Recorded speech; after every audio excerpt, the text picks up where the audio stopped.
بسم اللہ الرحمن الرحیم۔ بعض اوقات ہاں سوال ہوتا ہے کہ مقتدی امام کو رکوع میں پائے تو کیا کریں؟ تو دیکھیں، اللہ رب العزت نے قرآن کریم کے اندر ارشاد فرمایا وَإِذَا قُرِئَ الْقُرْآنُ فَاسْتَمِعُوا لَهُ وَأَنصِتُوا لَعَلَّكُمْ تُرْحَمُونَ۔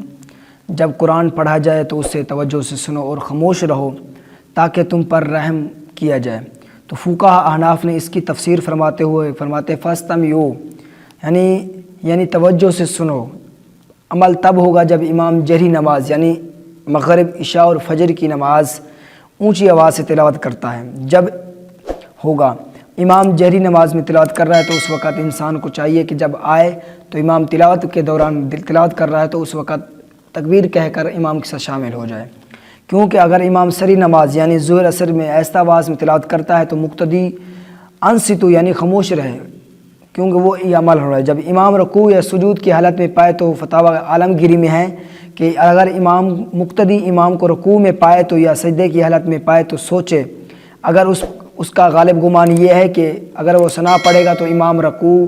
سے کھڑا ہو جائے گا، یا سجدے میں امام ہے اگر ثنا پڑھے گا تو سجدے سے اٹھ جائے گا، یا قاعدے میں ہے تو وہ ثنا پڑھے گا تو امام سلام پھیر دے گا، تو اس کو چاہیے کہ ثنا نہ پڑھے بلکہ تکبیر کہتے ہوئے امام کے ساتھ شامل ہو جائے۔ ہاں اگر اس کو یہ گمان ہے، اس کا غالب گمان یہ ہے کہ اگر وہ ثنا بھی پڑھ سکتا ہے، تعوذ تسمیہ بھی پڑھ سکتا ہے، اگر یہ پڑھنے کے بعد امام کو اس حالت میں رکوع کی حالت میں یا سجدے کی حالت میں پا سکتا ہے تو اس وقت یہ پڑھ کر امام کے ساتھ شامل ہو جائے تاکہ اس کی نماز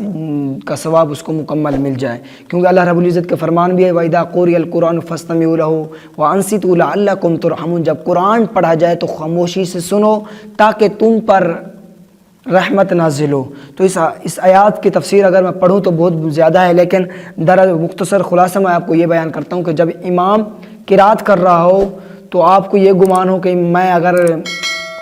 یعنی ثنا پڑھوں گا یا تعوذ پڑھوں گا امام رکوع میں چلا جائے گا یا رکوع سے کھڑا ہو جائے گا، میرے ختم یعنی کہ رکوع نکل جائے گا یا سجدہ یا قاعدہ نکل جائے گا، تو اس وقت اللہ کا فرمان بھی آ گیا ہے اور محبوب علیہ الصلوۃ والسلام نے فرمایا کہ آقا علیہ الصلوۃ والسلام جب تم امام کو پاؤ تو اسی حالت میں کھڑے ہو جاؤ۔ تو پھر ہمیں بھی چاہیے کہ جس طرح امام تکبیر رکوع میں ہے تو اسی وقت تکبیر تحریمہ کہہ کر رکوع میں چلے جائیں تاکہ امام کی اقتداء کریں، امام کی اتباع کرنا ہمارے اوپر فرض ہے۔ تو اللہ رب العزت اسی طرح فرماتا ہے کہ جب تم قرآن پڑھا جا رہا ہو تو اسی وقت تکبیر تحریمہ کہہ کر امام کے ساتھ شامل رہو، خاموش رہو تاکہ قرآن پاک سنا جائے خاموشی سے،